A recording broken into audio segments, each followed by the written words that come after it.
सुप्रभात बच्चों। आज हम आपकी पाठ्य पुस्तक स्पर्श के गद्य का तीसरा पाठ ततारा वामीरो कथा पढ़ेंगे। इस कथा के लेखक हैं लीलाधर मंडलोई। लीलाधर मंडलोई जी का जन्म जन्माष्टमी के दिन 1954 में छिंदवाड़ा जिले के एक छोटे से गांव गुड़ी में हुआ था। इनकी शिक्षा दीक्षा भोपाल और रायपुर में हुई।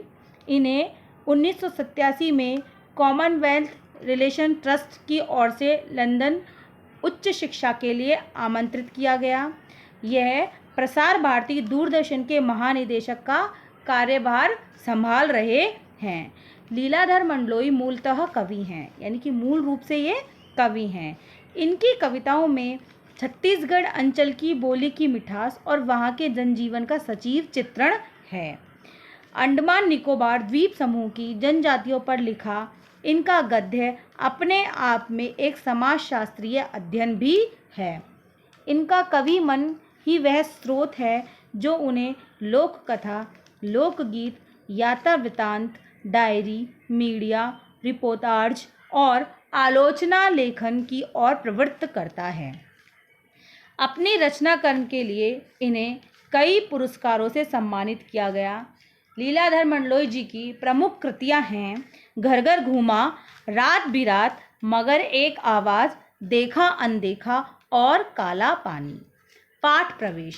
बच्चों, किसी भी पाठ को पढ़ने से पूर्व उसके पाठ प्रवेश को भली भांति पढ़ लेना चाहिए और समझ भी लेना चाहिए। जो सभ्यता जितनी पुरानी है उसके बारे में उतने ही ज़्यादा किस्से कहानियाँ भी सुनने को मिलती हैं। यह बात हम अच्छी तरह से समझ सकते हैं। हमारी हिंदू संस्कृति हजारों वर्षों पुरानी है और इस संस्कृति के बारे में, इस सभ्यता के बारे में हजारों लाखों किस्से कहे तथा सुने जाते हैं। अतः जो सभ्यता जितनी पुरानी होगी उसके किस्से कहानियाँ भी उतने ही ज़्यादा सुनने को मिलेंगे। किस्से जरूरी नहीं कि सचमुच उस रूप में घटित हुए हों जिस रूप में हमें सुनने या पढ़ने को मिलते हैं, यानी कि समय के साथ उन किस्सों में कुछ मॉडिफिकेशन या अपने आप से बातें जोड़ने पर किस्सों का रूप बदल सकता है, पर मूल रूप से किस्से वही होते हैं। इतना ज़रूरी है कि इन किस्सों में कोई ना कोई संदेश या सीख निहित होती है। अंडमान निकोबार द्वीप समूह में भी तमाम तरह के किस्से मशहूर हैं। इनमें से कुछ को लीलाधर मंडलोई ने फिर से लिखा है, यानी कि उन किस्सों को जो मशहूर है उन किस्सों को लिपिबद्ध दोबारा से किया गया है। प्रस्तुत पाठ ततारा वामीरो कथा इस द्वीप समूह के एक छोटे से द्वीप पर केंद्रित है।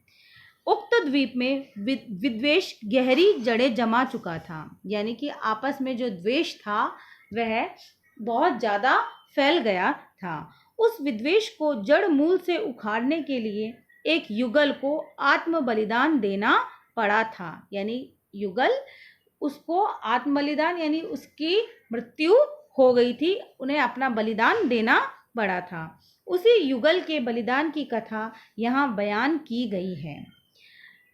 प्रेम सबको जोड़ता है और घृणा दूरी बढ़ाती है। इससे भला कौन इनकार कर सकता है। इसलिए जो समाज के लिए अपने प्रेम का, अपने जीवन तक का बलिदान कर देता है, समाज उसे न केवल याद रखता है बल्कि उसके बलिदान को व्यर्थ नहीं जाने देता। यही वजह है कि तत्कालीन समाज के सामने एक मिसाल कायम करने वाले इस युगल को आज भी उस द्वीप के निवासी गर्व और श्रद्धा के साथ याद करते हैं। तत्कालीन समाज यानी कि उस समय का समाज जब यह कहानी या किस्सा घटित हुआ था, उस समय के समाज को तत्कालीन समाज कहा गया है। ततारा वामीरो कथा, यहाँ से हम कथा प्रारंभ करते हैं। अंडमान द्वीप समूह का अंतिम दक्षिणी द्वीप है लिटिल अंडमान। यह पोर्ट ब्लेयर से लगभग 100 किलोमीटर दूर स्थित है। इसके बाद निकोबार द्वीप समूह की श्रृंखला आरंभ होती है जो निकोबारी जनजाति की आदिम संस्कृति के केंद्र हैं। निकोबार द्वीप समूह का पहला प्रमुख द्वीप है कार निकोबार, जो लिटिल अंडमान से 96 किलोमीटर दूर है। निकोबारियों का विश्वास है कि प्राचीन काल में ये दोनों द्वीप एक ही थे। इनके विभक्त होने की एक लोक कथा है जो आज भी दोहराई जाती है। वर्तमान समय में हम अंडमान निकोबार के नाम से जिस द्वीप को जानते हैं, उस द्वीप के बारे में यहाँ पर यह कहानी है कि प्राचीन समय में ये दो द्वीप ना होकर एक ही द्वीप थे, लेकिन इस कहानी के बाद इनका बंटवारा दो द्वीपों में हो गया। सदियों पूर्व जब लिटिल अंडमान और कार निकोबार आपस में जुड़े हुए थे, तब वहाँ एक सुंदर सा गांव था।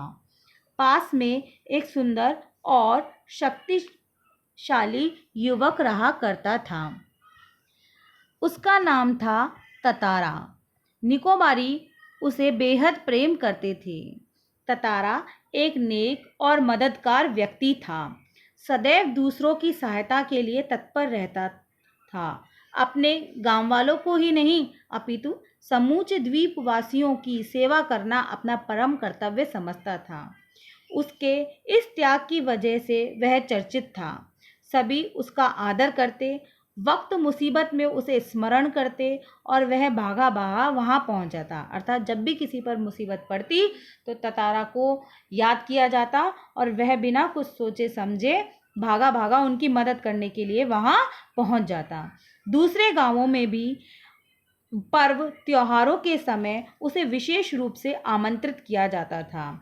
उसे एक अतिथि के रूप में आमंत्रित किया जाता था। उसका व्यक्तित्व तो आकर्षक था ही, साथ ही आत्मीय स्वभाव की वजह से लोग उसके करीब रहना चाहते थे। यानी कि उसके अपने स्वभाव की वजह से लोग उसके आसपास रहना पसंद करते थे। पारंपरिक पोशाक के साथ वह अपनी कमर में सदैव एक लकड़ी की तलवार बांधे रहता। लोगों का मत था, बावजूद लकड़ी की होने पर उस तलवार में अद्भुत दैवीय शक्ति थी। यानी लोग मानते थे कि वह तलवार भले ही लकड़ी की थी, लेकिन उस तलवार में एक तरीके की अद्भुत यानी अनोखी दैवीय शक्ति थी, ऐसा लोग मानते थे। ततारा की तलवार एक विलक्षण रहस्य थी। एक शाम ततारा दिन भर के अथक परिश्रम के बाद समुद्र किनारे टहलने निकल पड़ा। सूरज समुद्र से लगे क्षितिज तले डूबने को था। अर्थात जो सूरज था वह डूबने को हो रहा था, यानी सूरज अस्त होने वाला था। ततारा बहुत थक चुका था, इसलिए वह वहाँ समुद्र के पास टहलने चला गया। समुद्र से ठंडी बयारें आ रही थी। बयारें मतलब हवा आ रही थी, ठंडी ठंडी हवाएं आ रही थी। पक्षियों की सायंकालीन चहचहाटे शैने शैने क्षीण होने को थी। शाम को पक्षी जब अपने घर लौटते हैं तो वह कलरव करते हुए यानी आवाज़ करते हुए जाते हैं, लेकिन धीरे धीरे जैसे जैसे शाम से रात होने लगती है तो वह आवाज़ें धीरे धीरे कमज़ोर पड़ने लगती हैं या ख़त्म हो जाती हैं। तो यही इस लाइन में कहा गया है कि पक्षियों की जो सायंकालीन चहचहाटें थी वह धीरे धीरे कमज़ोर हो रही थी। उसका मन शांत था। विचार मग्न ततारा समुद्री बालू पर बैठकर सूरज की अंतिम रंग बिरंगी किरणों को समुद्र पर निहारने लगा। विचार मग्न यानी कि विचारों में डूबा हुआ था और वह समुद्री रेत पर बैठकर सूरज की जो किरणें थी उनको देख रहा था और समुद्र को निहार रहा था। तभी कहीं पास से उसे मधुर गीत गूंजता सुनाई दिया। गीत मानो बहता हुआ उसकी तरफ आ रहा हो। बीच बीच में लहरों का संगीत सुनाई देता। गायन इतना प्रभावी था, यानी कि इतना अच्छा गा रहा था कि वह अपनी सुध बुध खोने लगा। कौन? ततारा। लहरों के एक प्रबल वेग ने उसकी तंद्रा भंग की। चैतन्य होते ही वह उधर बढ़ने को विवश हो उठा। अचानक से लहर आई और उसकी जो वेग था, उसके बहाव के कारण जो ध्यान था उसका वह भंग हो गया और वह जैसे ही होश में आया, चैतन्य हुआ, तो वह उधर बढ़ने को विवश हो गया जहाँ से अभी भी गीत के स्वर आ रहे थे। वह विकल सा उस तरफ बढ़ता गया, विकल मतलब बेचैन सा होकर उस तरफ बढ़ता जा रहा था जहाँ से गीत की आवाज़ आ रही थी। अंततः उसकी नज़र एक युवती पर पड़ी जो ढलती हुई शाम के सौंदर्य में बेसुध एकटक समुद्र की देह पर डूबते आकर्षक रंगों को निहारते हुए गा रही थी। यह एक श्रृंगार गीत था, अर्थात यहाँ उसकी नज़र एक युवती पर पड़ी, ततारा की एक नज़र एक युवती पर पड़ी जो ढलती हुई शाम यानी सूर्य का अस्त होता हुआ समय उसको सौंदर्य को देखकर बेसुध होकर एकटक समुद्र की देह पर डूबते आकर्षक रंगों को निहारते हुए गा रही थी। तो यह एक श्रृंगार, जो वह गीत गा रही थी वह श्रृंगार गीत था। उसे ज्ञात ही न हो सका कि कोई अजनबी युवक उसे निशब्द ताके जा रहा है, अर्थात उस युवती को यह ज्ञात ही नहीं हुआ, पता ही नहीं चला कि कोई अजनबी युवक उसे निशब्द यानी कि बिना आवाज के ताके जा रहा है। एकाएक एक ऊंची लहर उठी और उसे भिगो गई। अब एक ऊंची लहर आई और उस युवती को भिगो गई। वह हड़बड़ाहट में गाना भूल गई। इससे पहले कि वह सामान्य हो पाती, उसने अपने कानों में गूंजती गंभीर आकर्षक आवाज सुनी। कि वह अपने आप को संभाल पाती उन लहरों से, जैसे ही वो एकदम से गीली हो गई, भीग गई, जैसे वो अपने आप को संभाल पाती उससे पहले ही उसके कानों में एक बहुत गंभीर आवाज़ और आकर्षक, गंभीर लेकिन आकर्षक आवाज़ उसने सुनी।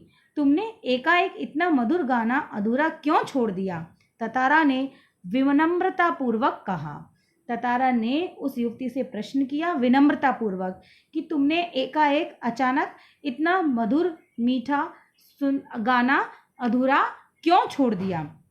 अपने सामने एक सुंदर युवक को देखकर वह आश्चर्यचकित रह गई। उसके भीतर किसी कोमल भावना का संचार हुआ, किंतु अपने को संयत कर उसने बेरुख के साथ जवाब दिया। अर्थात उस सुंदर युवक को देखकर उसके अंदर एक कोमल भावना का संचार हुआ, लेकिन फिर भी उसने अपने आप पर कंट्रोल किया और संयत करके उसने बेरुखी के साथ, क्योंकि अनजान युवक से बात नहीं करनी चाहिए, इसलिए उसने बेरुखी से उस को जवाब दिया, पहले बताओ तुम कौन हो? इस तरह मुझे घूरने और इस असंगत प्रश्न का कारण अपने गांव के अलावा किसी और गांव के युवक के प्रश्नों का उत्तर देने को मैं बाध्य नहीं, यह तुम भी जानते हो। उस युवती ने कहा कि पहले तुम बताओ कि तुम कौन हो और मुझे इस तरह से घूरने और इस असंगत प्रश्न का क्या कारण है? आप अपने गांव के अलावा मैं किसी और गांव के युवक के प्रश्नों का उत्तर देने को बाध्य नहीं हूँ। बाध्य मतलब मैं मजबूर नहीं हूँ, यह तुम भी जानते हो। इस प्रकार पाठ का एक भाग हम पढ़ चुके हैं, अगला भाग अगली वीडियो में पढ़ेंगे।